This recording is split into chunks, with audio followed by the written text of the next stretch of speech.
Selamat hari Selasa teman-teman. Kita bersyukur kita boleh bertemu kembali di dalam PA Online GKA Immanuel Malang. Hari ini kita akan bersama-sama membaca dari Matius pasal yang ke-23 ayat yang ke-15. Beginilah firman Tuhan. Celakalah kamu, hai ahli-ahli Taurat dan orang-orang Farisi, hai kamu orang-orang munafik, sebab kamu mengarungi lautan dan menjelajah daratan untuk mentobatkan satu orang saja menjadi penganut agamamu, dan sesudah ia bertobat, kamu menjadikan dia orang neraka yang 2 kali lebih jahat daripada kamu sendiri. Berbahagia kita yang membaca firman Tuhan, menyimpan dalam hati dan melakukannya dalam hidup kita. Mari kita berdoa sebelum kita merenungkan firman Tuhan. Tuhan, terima kasih kami boleh kembali bertemu untuk belajar firman Tuhan. Tuntunlah kami dengan kebenarannya dan buatlah kami mengerti apa yang Kau maksudkan, supaya melalui firman ini kami boleh memeriksa diri kami sendiri dan kami diingatkan bagaimana kami harus hidup, berjalan seturut kebenaran-Mu, seturut kehendak-Mu, seturut keinginan hati-Mu. Tuntunlah kami ya Tuhan. Demi Yesus Juru Selamat kami yang hidup, kami berdoa dan mohon pimpinan. Amin. Nah, saudara-saudara sekalian, hari ini kita membahas satu ayat yang kalau dikaitkan dengan Matius pasal 23, ini adalah perkataan celaka yang ketiga, ya. Celaka yang pertama dan yang kedua sudah kita bahas di dalam Matius 23 ayat 13 dan 14. Nah, kali ini sekali lagi Tuhan berkata, celakalah kamu, ya, yang ketiga, ya. Saya ingin mengingatkan aja bahwa celakalah itu dari kata Yunani uai yang artinya sebuah seruan yang menunjukkan Tuhan itu berduka, ya. Tuhan itu kecewa, Tuhan itu marah, Tuhan itu berduka karena keadaan yang dia lihat, ya, yang sungguhnya juga dilihat oleh banyak orang pada waktu itu. Nah, teguran kali ini adalah berbicara tentang bahwa orang-orang Farisi dan ahli Taurat itu mengarungi lautan dan menjelajah daratan untuk membuat orang bertobat menjadi penganut agamamu, artinya menjadi penganut ajaran orang-orang Farisi itu. Dan yang menarik katanya, setelah ia bertobat, kau menjadikan dia lebih jahat. Nah, saudara-saudara sekalian, Yudaisme itu membuat banyak orang membencinya, tapi sekaligus juga tertarik untuk datang kepadanya. William Barclay mencatat katanya, tidak ada manusia yang begitu dimusuhi kecuali orang Yahudi, ya. Tapi sekaligus mereka adalah orang-orang yang dikagumi di dunia ini, katanya begitu, ya. Kenapa? Katanya orang-orang Yahudi satu sisi adalah orang-orang yang memisahkan diri dari orang-orang lain. Khususnya kalau kita membaca ini orang-orang Farisi, bukan? Saya mesti ingatkan orang Farisi itu artinya terpisah, ya, memisahkan diri, ya.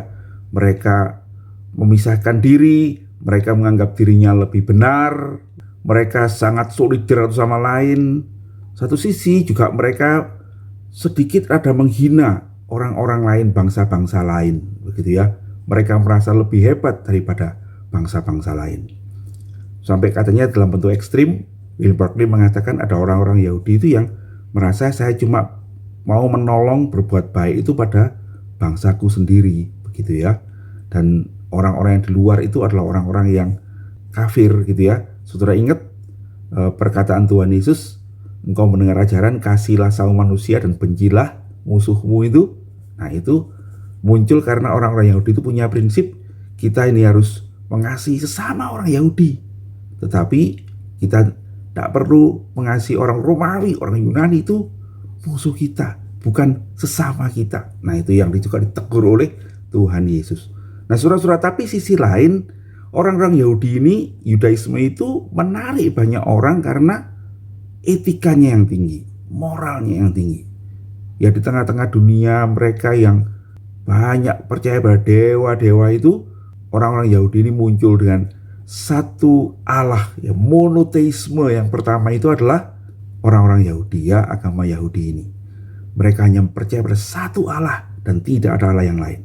Allah yang Maha Kuasa yang mengatai semua dewa-dewa itu, ya.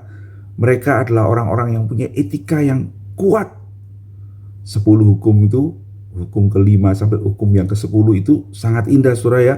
Di tengah-tengah orang-orang yang hidup bebas tuh, orang Yahudi mengatakan jangan berzina, jangan membunuh, jangan mencuri, hormatilah orang tuamu, jangan mengingini milik sesamamu, jangan berdusta.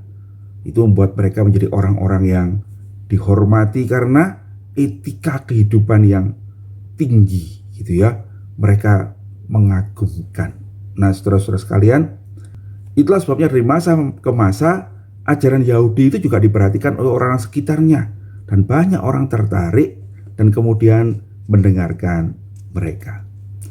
Pendeta Jerome MacArthur memberikan catatan bahwa nampaknya pada zaman Tuhan Yesus ada semangat orang-orang Yahudi itu untuk membawa ajarannya kepada orang-orang lain, ya. Sehingga pada zaman Tuhan Yesus ada banyak bangsa-bangsa lain yang bukan orang Yahudi itu yang percaya kepada Tuhan. Kita membaca di dalam Paskah itu, banyak orang-orang dari segala bangsa itu datang untuk merayakan Paskah di Yerusalem, ya. Kita mengingat hari Pentakosta itu. Nah, apa yang terjadi? Nampaknya apa yang dikatakan Tuhan di sini, ya. Orang-orang Yahudi itu mengarungi lautan dan menjelajah daratan, ya, untuk memberitakan Yudaisme ini, ya, untuk membuat orang-orang tertarik kepada Yudaisme itu. Nah, saudara-saudara sekalian, dan nampaknya mereka cukup berhasil, ya, sehingga banyak orang kemudian mengenal ajaran itu dan menjadi orang-orang pengikut Yudaisme ini. Nah, saudara-saudara, pengikut Yudaisme ini menurut catatan ada 2 macam, ya.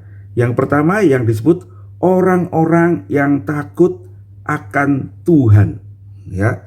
Orang-orang yang takut akan Allah, yaitu orang-orang yang tertarik untuk mendengarkan ajaran Yudaisme, tetapi mereka tidak ikut di dalamnya, ya. Mereka tidak ikut upacara-upacara, mereka tidak disunat, ya. Nah, mereka ini adalah orang-orang yang datang untuk melihat, mendengarkan, dan kemudian barangkali juga hidup menurut etika, menurut standar, menurut kebenaran yang ada dalam Yudaisme itu. Tapi mereka secara seremonial, mereka tidak menjadi orang Yahudi. Nah, saudara-saudara, orang-orang ini banyak, ya, banyak orang-orang ini, dan ini menjadi tempat yang subur bagi pemberitaan Injil pada zaman Paulus, ya. Dikatakan pada zaman Paulus ada orang-orang saleh yang mencari Tuhan. Kita mengenal Cornelius misalnya, ya. Kita mengenal beberapa orang-orang di Tesalonika, ya. Dalam Kisah 17 ayat 4 itu ada orang-orang saleh di Tesalonika yang mendengarkan Injil. Nah, orang-orang ini kemudian sebagian dari antaranya kemudian menjadi orang-orang Kristen yang pertama itu bersama-sama dengan orang Yahudi yang percaya kepada Tuhan. Tetapi ada kelompok kedua yang disebut proselit. Nah, ini satu istilah yang berarti orang yang mendekat atau orang yang menghampiri, artinya proselit itu. Nah, orang-orang ini adalah orang-orang yang bukan cuma mendengar ajaran, tetapi kemudian mereka secara sadar ikut di dalam Yudaisme itu, ya. Mereka disunatkan, mereka mengikuti semua upacara-upacara, dan kemudian mereka itu mengganti identitasnya sebagai orang Yahudi. Inilah yang juga kita kenal dalam Perjanjian Lama, ya. Ada orang-orang bangsa-bangsa lain yang masuk di tengah-tengahmu dan mengikuti upacara-upacaramu itu. Orang-orang ini katanya menyerahkan hidupnya untuk sepenuhnya, ya, hidup sebagai orang Yahudi, ya.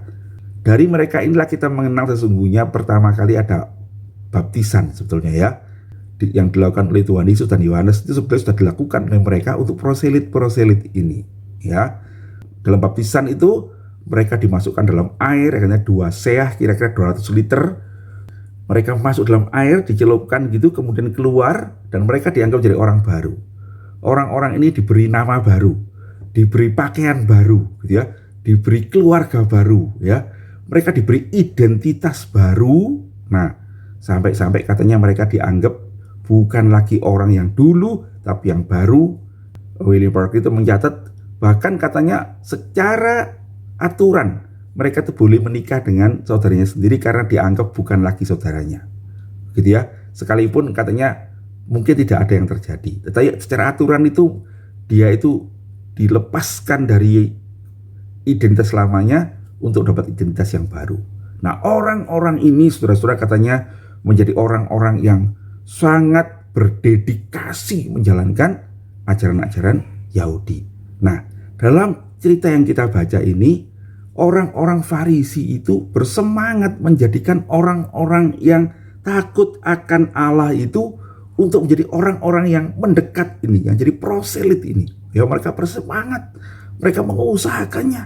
Tapi celakanya mereka bukan mengusahakannya untuk menjadi pengikut Kristus, tapi katanya mereka mengikuti agamamu. Begitu ya, dikatakan di dalam Alkitab itu menjadi penganut agamamu. Yaitu apa? Menjadikan mereka penganut Farisisme, katanya gitu ya. Isme tentang Farisi ini, mengikuti aturan-aturan mereka. Dan celakanya kata Tuhan Yesus, orang-orang ini menjadi lebih jahat daripada kamu sendiri. Yaitu apa? Mereka itu lebih merasa bangga, mereka lebih sungguh-sungguh, tapi kemudian mereka menghakimi orang lain, mereka lebih menghina orang lain.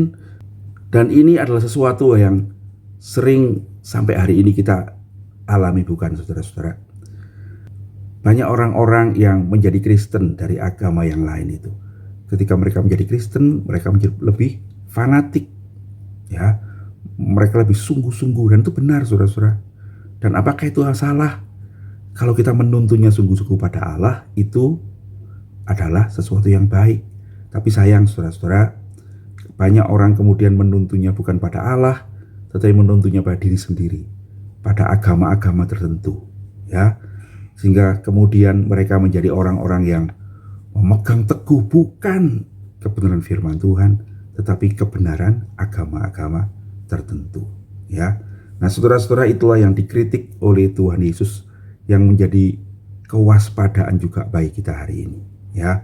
Jikalau kita membawa orang datang kepada kekristenan, kita harus membawanya datang kepada Tuhan, bukan menjadikannya orang yang beragama Kristen menurut gereja kita, ya.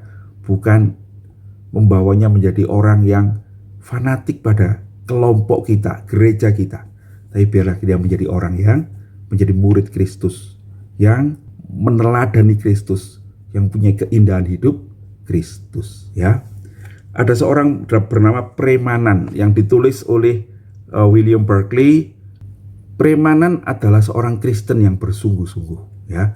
Dan ketika dia menjadi Kristen, dia melihat bagaimana kekristenan itu kadang-kadang membawa orang bukan pada Tuhan, tapi pada sebuah kelompok agama, ya. Dia menulis seperti ini. Komentar Premanan tentang sektarianisme yang begitu sering mengaburkan iman Kristen. Begini katanya, saya berbicara sebagai orang Kristen. Allah ialah Bapakku dan gereja ialah ibuku. Aku ini orang Kristen. Kristen adalah agamaku. Katolik adalah nama keluargaku. Katolik dalam arti umum, sebab kita bukan anggota yang lain, melainkan anggota gereja yang universal. Nah, saudara, Katolik itu artinya umum, ya, universal. Kalau kita mengaku pengakuan iman rasuli kan, aku percaya pada gereja yang kudus dan am. Nah, am itu artinya universal, sama dengan Katolik, ya. Nah, jadi apakah kita membutuhkan nama yang lain? Mengapa orang menambahkan Anglikan, Episkopal, Protestan, Presbiterian, Metodis, Kongregasional, Baptis, dan Katolik sendiri juga, ya? Semua itu mencerai-beraikan, kata Premanan, sektarian dan sempit. Semua itu membuat jiwa orang menjadi susut kering. Nah, saudara-saudara sekalian, ini juga menjadi peringatan bagi kita sekalian ya. Kita mesti menyadari kita adalah gereja Tuhan yang besar. Kita mesti menyadari bahwa ada orang-orang lain yang percaya pada Yesus dengan cara mereka sendiri ya, dengan gaya mereka sendiri ya. Tetapi sesungguhnya di dalam Kristus Yesus Tuhan, di dalam pengakuan iman rasuli yang sama itu, kita adalah satu umat di dalam Kristus Yesus. Kalau kita menuntun orang pada Kristus Yesus, kita harus menuntunnya masuk dalam gereja yang universal ini ya. Itu sebabnya di gereja kita menerima orang-orang yang menerima baptisan dari gereja lain. Mereka boleh menerima sakramen perjamuan kudus bersama-sama dengan kita. Sebab kita tahu dan kita yakin bahwa sesungguhnya orang itu tidak perlu menjadi anggota GKA Immanuel baru dianggap Kristen ya. Orang itu percaya pada Kristus Yesus sebagai Tuhan dan Juru Selamat, dibaptis dalam nama Allah Bapa, Putra, dan Roh Kudus, berpegang pada ajaran firman Tuhan, maka sesungguhnya dia adalah saudara kita di dalam Yesus Kristus Tuhan kita. Ya, Tuhan Yesus mengingatkan orang-orang Farisi ini, sebab mereka bukan membawa orang kepada Allah, pada Yahweh, tapi pada kelompoknya, pada agamanya. Mereka membuat orang-orang fanatik pada kelompoknya. Pada zaman itu ada kelompok Nabi Syamai dan Nabi Hillel. Yang satu merasa yang lain itu sesat dan saya yang paling benar. Saudara-saudara, itu pun bisa terjadi di tengah-tengah kita ya. Kita bisa menganggap gereja lain itu tidak benar, gerejaku yang paling benar. Saudara-saudara sekalian, ingatlah apa yang ditegurkan Tuhan Yesus pada orang-orang Farisi dan ahli Taurat ini. Kita tidak boleh bersikap seperti itu. Itu mendukakan hati Tuhan. Mari saudara-saudara, kita saling mencintai, saling menghargai sebagai tubuh Kristus, dan kita ini bersama-sama saling menuntun, saling menguatkan sebagai orang percaya, sebagai anggota gereja Tuhan yang universal. Terpujilah nama Tuhan. Mari kita berdoa. Terima kasih Tuhan, kami boleh bersama-sama belajar firman-Mu, belajar dari teguran-Mu kepada orang-orang Farisi, bagaimana kami mesti hidup sebagai orang percaya, bagaimana kami mesti menghargai saudara-saudara kami yang lain yang percaya pada Tuhan Yesus, dan tolonglah kami supaya kami terus memberitakan Injil dengan giat untuk membawa orang bukan pada kelompok kami, pada gereja kami, tapi membawa orang kepada Engkau, Yesus Kristus, Juru Selamat kami. Terima kasih Tuhan, tuntunlah kami di jalan yang benar. Demi Yesus Juru Selamat kami yang hidup, kami berdoa mengucap syukur. Amin. Sampai bertemu nanti sore saudara-saudara. Tuhan Yesus memberkati.